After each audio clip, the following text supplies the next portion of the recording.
सतगुरु रामपाल जी भगवान का कलयुगी परिवार, उनके बेटा बेटी, भाई बंधु, रिश्तेदार, जवाई, आपके नामदान संचालक, आपके कोऑर्डिनेटर, ये सब के सब लोग काल भगवान की नौकरी कर रहे हैं। अपने धार्मिक धंधे को आगे बढ़ाने के लिए, अपने स्वार्थों को आगे रख के ये लोग चल रहे हैं। आप लोग इनको फ्री के मजदूर मिले हुए हैं, ये पुस्तकें बांटने के लिए। ये टीवी चैनलों पे इन्होंने जो सत्संग चला रखे हैं ना, ये कोई दुनिया को ज्ञान समझाने के लिए नहीं है। अगर इनको खुद को ज्ञान होता तो बरवाला कांड ही नहीं होता। अगर इनको खुद को ज्ञान होता तो पुण्यात्माओं ये घटिया राजनीति गुरुदेव के जेल जाने के बाद नहीं करते। ये गुंडों की सीबीआई जांच का समर्थन भक्तों से नहीं करवाते। ये भक्तों का रक्तदान और खून वगैरह दान करवा के मोटे पैसों पे प्राइवेट हॉस्पिटलों को नहीं बेचते। ये अपने धार्मिक धंधे को इतना महत्व नहीं देते। इस भक्ति मार्ग में सबसे बड़ा रोड़ा यदि कोई है तो सतलोक आश्रम मैनेजमेंट हरियाणा है। कुछ भाई बहन अपनी अल्प बुद्धि के चलते ये कह देते हैं कि सतलोक आश्रम मैनेजमेंट हरियाणा ने तो इतने भगत जोड़ दिए, तुमने क्या कर लिया? मैनेजमेंट ने 5 लाख भगत जोड़ दिए बरवाला कांड के बाद। पुण्यात्माओं, इन्होंने जोड़े नहीं, इन्होंने तो तोड़ दिए। जोड़े तो भगवान ने थे भगत ज्ञान दे दे के 27 साल से। इन्होंने तो 2014 में बरवाला कांड करके भक्तों को परमात्मा से तोड़ दिया, दूर कर दिया। और आज लगातार 7.5 साल से भगत समाज से उल्टे कुक्रम करवा करवा के उनको तोड़ते ही जा रहे हैं।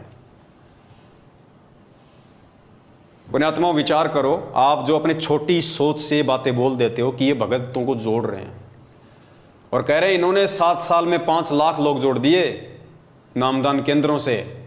पुण्यात्माओं, विचार करो, 7 साल में सतलोक आश्रम मैनेजमेंट हरियाणा ने एडी से चोटी का जोर लगा के हम मान लेते हैं 5 लाख लोग जोड़ दिए, 10 लाख जोड़ दिए। 7 साल में 10 लाख। हिंदुस्तान की जनसंख्या 140 करोड़ और ये 7 साल में जोड़ रहे हैं 10 लाख। इनके हिसाब से तो पुण्यात्माओं 700 साल में भी पूरा हिंदुस्तान नहीं जुड़ेगा। अकेला हिंदुस्तान ही इनके हिसाब से 700 साल में नहीं जुड़ने वाला।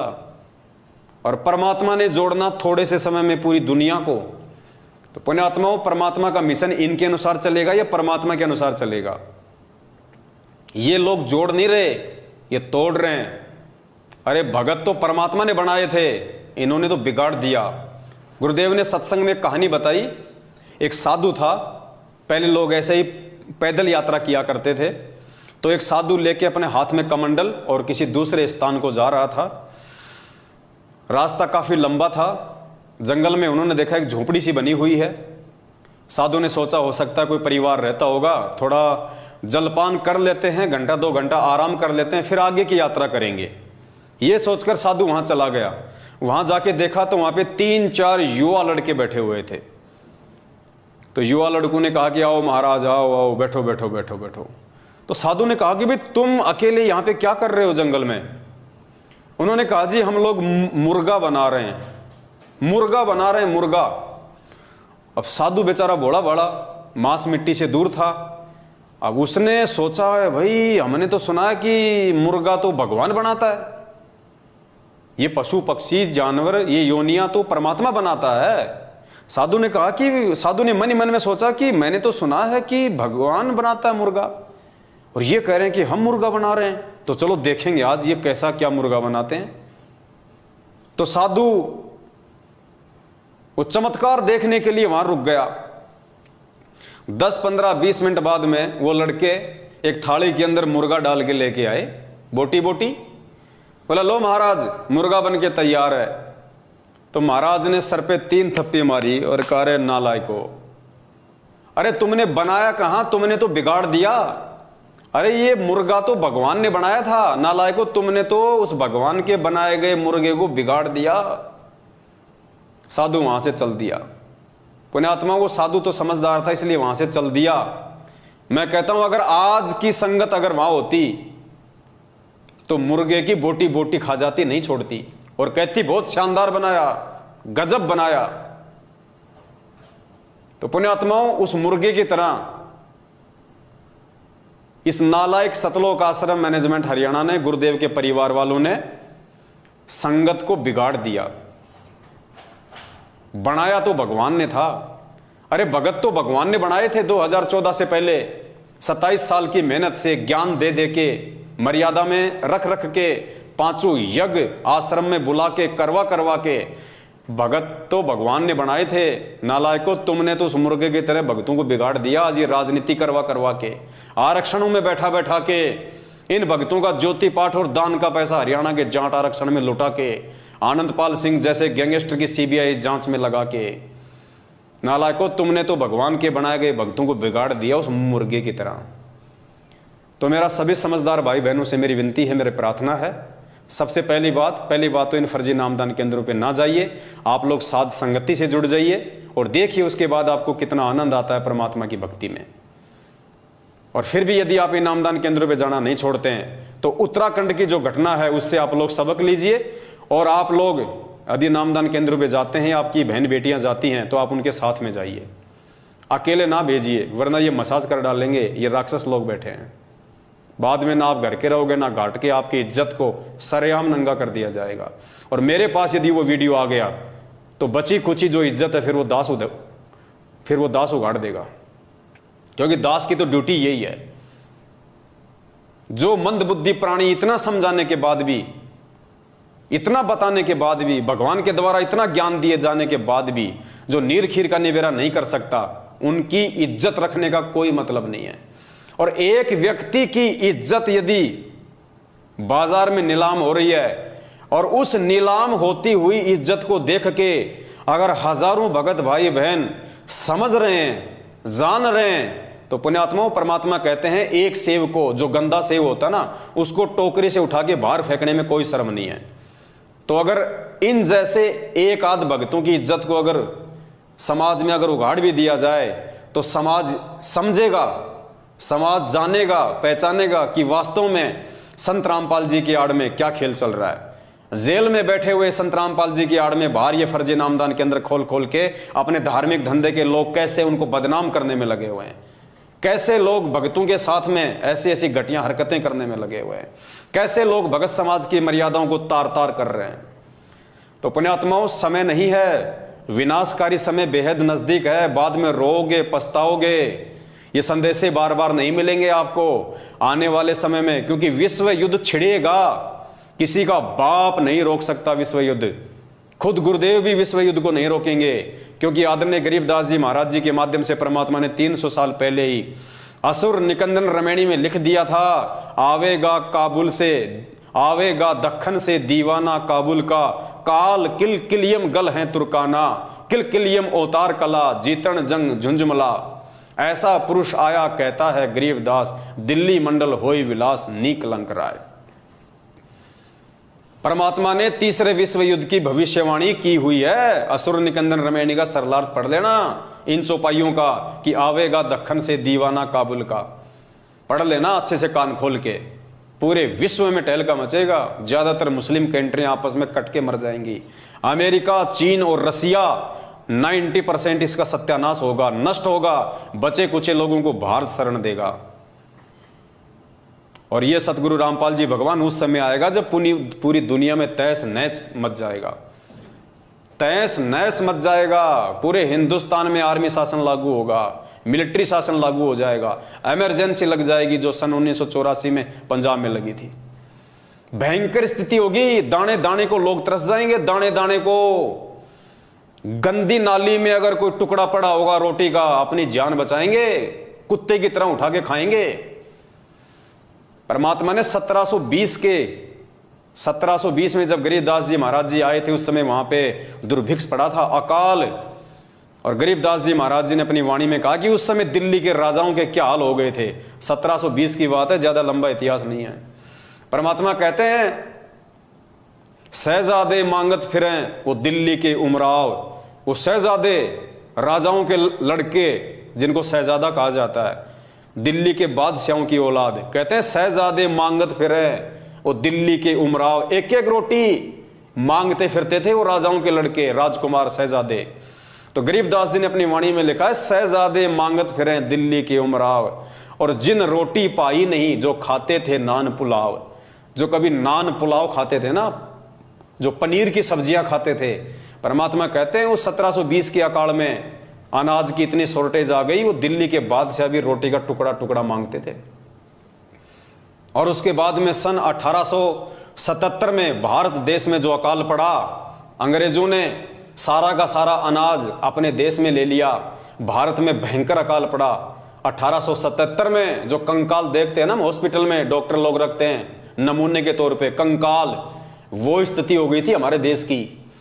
34-35 करोड़ की जनसंख्या थी टोटल 1877 में, जिसमें से 5 करोड़ लोग भूखमरी के शिकार हुए थे, अकाल मौत मरे थे 5 करोड़ लोग, पेड़ की छाल तक खा गए थे उखाड़ के। और एक परिवार का मुखिया पूरी रात अपने परिवार का पहरा दिया करता था कि कहीं मेरे परिवार वाले मेंबर को उठा के कोई खा ना जाए। आदमी को आदमी खा रहा था, रातों को जाग के पहरा दिया करते थे लोग, कहीं मेरे बाल बच्चों को उठा के कोई खा ना जाए उनको कच्चा। पुण्यात्मा, वो समय आएगा तभी ये दुनिया संत रामपाल जी को परमात्मा मानेगी, वरना ऐसे जेल में बैठे हुए और देशद्रोह का मुकदमा लगे हुए संत रामपाल जी को कोई परमात्मा नहीं मानेगा। ये परमात्मा दुनिया को बंदर दिखाएगा। लेकिन सबसे विचारणीय विषय ये होगा कि उस समय उन मंदबुद्धि और बेबुद्धि भक्तों का क्या होगा जो आज साध संगति से ना जुड़ के अपनी मर्यादा तोड़ के परमात्मा से दूर होते जा रहे हैं। आप लोगों का क्या होगा उस समय। पुण्यात्माओं, ये बातें तुम्हें मजाक लग रही होंगी, ये मजाक नहीं है। 27 साल से भगवान चिल्ला चिल्ला के जेल में जाके बैठ गया, किसी ने नहीं सुनी। दुनिया के तो छोड़ो, आज खुद 90% उनके भगत उनकी बातों को भी यकीन नहीं कर रहे। आज उनके भगत उनको परमात्मा नहीं मान रहे, उनकी शिक्षाओं पे नहीं चल रहे। 27 साल से भगवान ने जो निर्मल ज्ञान दिया उसके विपरीत चल के अपने गुरु जी की धज्जियां उड़ा रहे हैं, उनके आदेशों की धज्जियां उड़ा रहे हैं। पिछले 7.5 साल से हम सत्सेवक भाई बहन चिल्ला चिल्ला के समझा रहे हैं कि मान जाओ मान जाओ। इस धरती पे यदि काल उतरा हुआ है तो सतलोक आश्रम मैनेजमेंट हरियाणा के रूप में उतरा हुआ है। और काल को दुनिया की चिंता नहीं है, काल को सबसे ज्यादा चिंता आप भक्तों की है कि कैसे इन भक्तों को जाल में फंसाया जाए। क्योंकि काल की हद से केवल हम भगत बाहर निकल रहे हैं। यदि काल के हद से बाहर निकलने का कोई प्रयास कर रहा है 21 ब्रह्मांड से, तो हम भगत कर रहे हैं, तो वो सबसे पहले हम भक्तों को काबू में करेगा। और उसका काबू करने का एक ही तरीका है, मर्यादा तोड़वाना। क्योंकि गुरु जी का वचन है, गरीबदास जी महाराज जी ने अपनी वाणी में लिखा है कि मुझे परमात्मा ने दुखी होते हुए कहा था कि गरीबदास, मैं समर्थ हूं, मैं परमात्मा हूं, अनंत कोटि ब्रह्मांड का स्वामी हूं, लेकिन भाई मैं क्या करूं, मेरी आंखों के सामने मेरे बच्चे मरते, मुझे बड़ा दुख होता है, मैं क्या करूं। तो गरीबदास जी महाराज जी ने परमात्मा की उस वाणी को अपने शब्दों में लिखा। परमात्मा कह रहे हैं कि अनंत कोटि बाजी जहां और हम रचे सकल ब्रह्मांड, और गरीबदास मैं क्या करूं, यो काल करे जीव खंड। कि गरीबदास, उस समय मैं भी मजबूर हो जाता हूं, मैं समर्थ परमात्मा भी असमर्थ हो जाता हूं, जब ये काल मेरी आत्माओं को मर्यादा तोड़वा कर मुझसे दूर कर देता है। और मेरा और इस काल का एक एग्रीमेंट हो रखा है कि जब तक हंसा हमरी आना, काल लगे ना तेरा बाणा। जब तक मेरा भगत मेरी मर्यादा में रहेगा, काल तेरा कोई भी अटक, तेरा कोई भी दाव उस पर नहीं लग सकता। लेकिन जिस दिन मेरे भगत की मर्यादा टूटी, उसी दिन से वो मुझसे ऑटोमेटिक दूर हो जाएगा, फिर उसके ऊपर तेरा पहरा होगा। तो पुण्यात्माओं, आज वो काल भगवान जिसने खुद परमात्मा को वचन दिया था कि परमात्मा तीनों युगों में जीव थोड़े ले जाना, और जब वो कलयुग आवे तो जितने मर्जी जीव ले जाना। तो पुण्यात्माओं, आज ये कलयुग है, बिचली पीढ़ी। काल ने खुद वचन दे रखा भगवान को, तो काल चादर ओढ़ के नहीं सो रहा। 1000 कला का स्वामी है, 1000 मुंह खोल के बैठा है संगत को खाने के लिए, और आए दिन संत रामपाल जी की संगत को अपना निवाला बना रहा है। सबसे ज्यादा संगत अगर आज किसी संत की मर रही है तो ये सोचने का विषय, ये शर्म की बात है कि संत रामपाल जी भगवान की मर रही है, जबकि मरनी चाहिए थी नकलियों की, लेकिन मर रही है उस असली संत की। क्यों? मर्यादा टूटने के चलते। मर्यादा कौन तोड़वा रहा है? संत रामपाल जी भगवान का कलयुगी परिवार, उनके बेटा बेटी भाई बंधु रिश्तेदार, ये कोऑर्डिनेटर, ये नामदान संचालक, ये पीले पर्चे निकाल निकाल के, फर्जी लेटर निकाल निकाल के, नकली ऑडियो निकलवा निकलवा के। भाई ये कलयुग है, मशीनरी युग। जब एक नरेंद्र मोदी की सैकड़ों लोग हूबहू आवाज निकाल सकते हैं, धर्मेंद्र की हूबहू आवाज निकाल सकते हैं, अमिताभ बच्चन की हूबहू आवाज निकाल सकते हैं। एक व्यक्ति, एक मिमिक्री आर्टिस्ट सैकड़ों लोगों की आवाज निकाल देता है, और उनसे भी बेहतर जानवरों तक की आवाज निकाल देता है, वो ट्रेन तक की आवाज निकाल देता है। पुण्यात्माओं, ये काल भगवान का भयंकर जाल है, ये बच्चा नहीं है। बच्चे आप और हम हैं जो समझ नहीं पा रहे, और साध संगति से ना जुड़ के सतलोक आश्रम मैनेजमेंट हरियाणा की अंधे होके गुलामी करने के चलते आए दिन मर्यादा तोड़ के परमात्मा से दिन ब दिन दूर होते जा रहे हैं।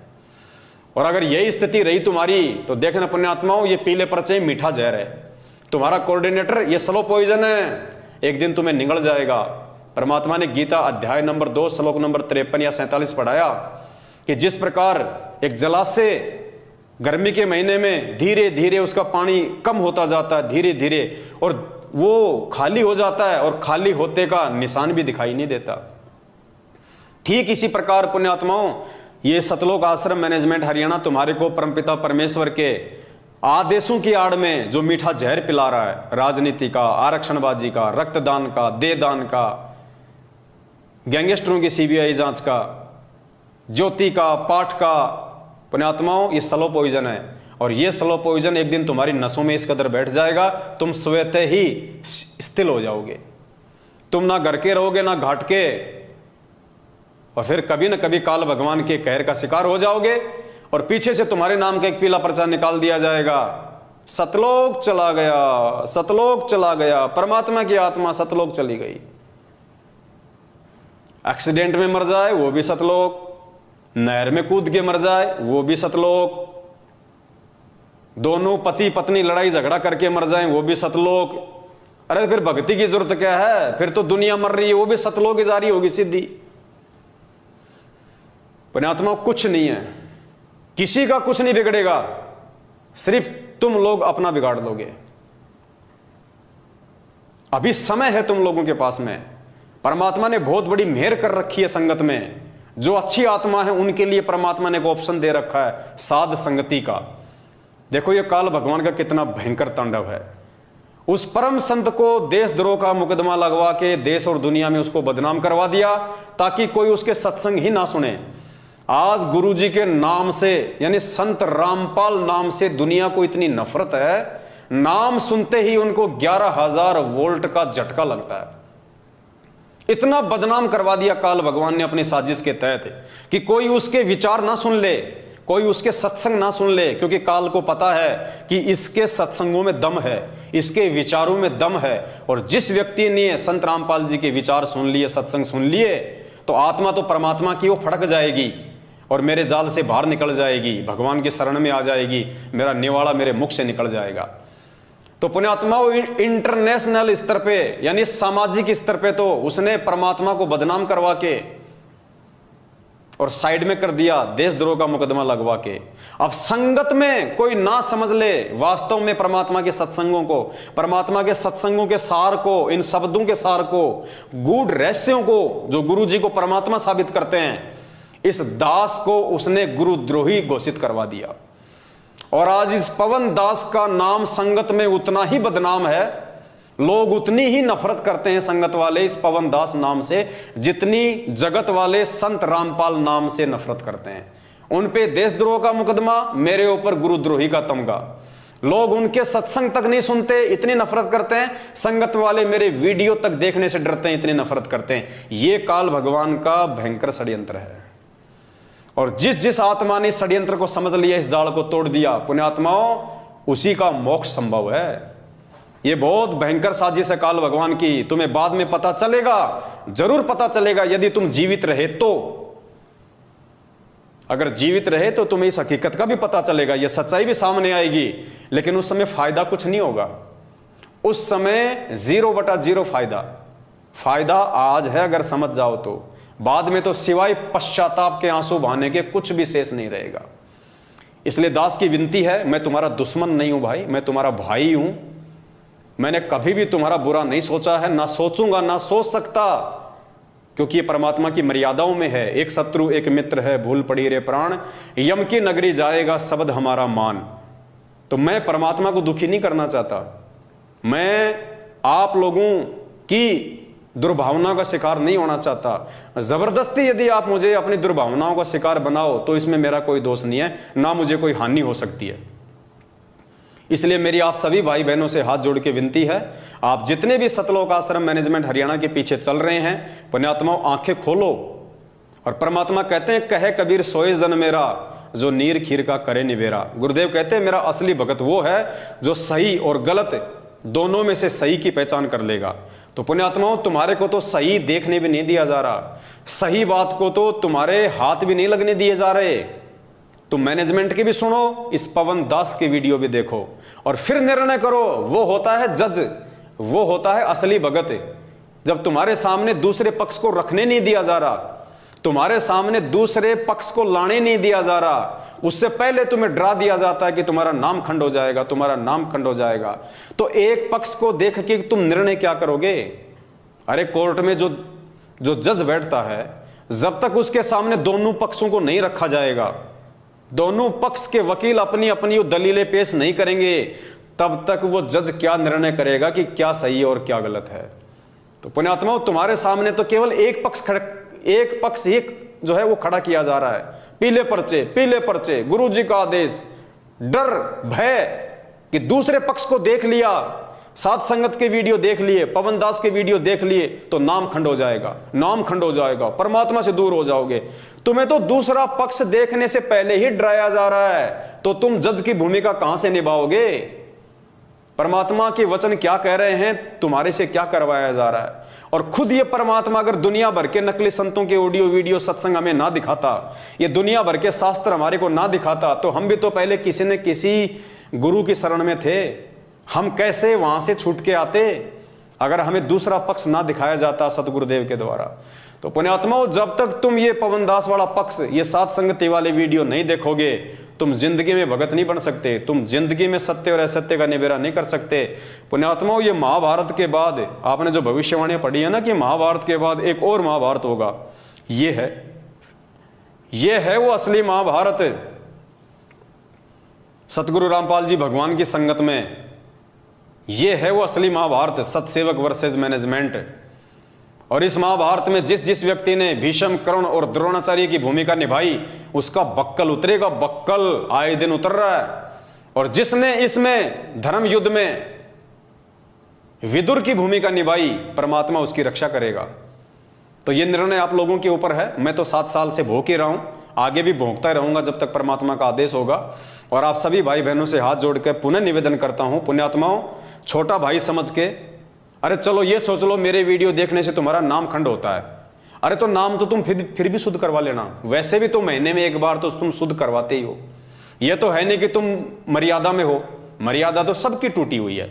फिर भी तुम्हें लगता है कि तुम युधिष्ठिर हो, तुम धर्मपुत्र हो, तुमसे कोई मर्यादा नहीं टूटती है, तुम बिल्कुल अखंड हो। तो भाई दास की विनती है, एक बार तो नाम खंड कर लो, देख लो इस दास के वीडियो, उसके बाद में नाम शुद्ध करवा लेना। व्यवस्था तो है ही नाम शुद्ध करवाने की, ऐसा तो है नहीं कि व्यवस्था नहीं है। जगह जगह इन्होंने गली गली में नाम शुद्ध करने की व्यवस्था कर रखी है। आराम से जाना, और तुम्हें लगे कि पवन दास के वीडियो में कोई दम नहीं है, कोई सच्चाई नहीं है, हमारे मतलब की कोई चीज नहीं है, तो जाके अपना नाम शुद्ध करवा लेना। और वैसे भी नाम शुद्ध करवाने की जरूरत नहीं है। परमात्मा कहते हैं जब तक दोनों पक्षों की देखोगे नहीं, जब तक सही और गलत को देखोगे नहीं, तो मालूम कैसे पड़ेगा? तो मात्र सही और गलत को देखने से नामखंड नहीं होता। सही और गलत को देखने के बाद में यदि आप सही को छोड़ के और आप गलत का साथ दोगे, तब आपकी मर्यादा खंड होगी। तो वो निर्णय तो फिर आप स्वयं कर लेना कि कौन सही और कौन गलत है। इसलिए पुण्यात्माओं, दास की विनती है, बाकी आपके अपने संस्कार, आपकी अपनी मर्जी। तुम कुएं में पड़ोगे तो मैं जबरदस्ती नहीं कर सकता भाई, तुम जहर खाओगे तो तुम मरोगे। दूध पीने वाला पवन दास नहीं मर सकता, अमृत पीने वाले मेरे भाई बहन नहीं मर सकते, जो जहर पिएगा वो मरेगा। तो भाई निर्णय कर लेना, समय ज्यादा नहीं है। तुम लोग मैनेजमेंट के साथ मिलकर जहर पी रहे हो या साध संगतियों में आके अमृत पान कर रहे हो। बस दास की इतनी सी विनती है। बाकी आप सभी लोग समझदार हैं, ये कलयुग की बिचली पीढ़ी है, गोबर कोई नहीं खाता, सब लोग अनाज खाते हैं, इतनी बुद्धि सब रखते हैं। फिर भी बीच बीच में समझाने की आवश्यकता जहां पड़ेगी दास समझाता रहेगा। बस आज के लिए इतना, फिर परमात्मा दया करेंगे, फिर आप सभी भाई बहनों के सामने एक नई जानकारी, एक नया वीडियो लेके आएंगे। तब तक के लिए दास को दीजिए आज्ञा बंदी छोड़। सतगुरु रामपाल जी भगवान की जय हो। सत साहिब।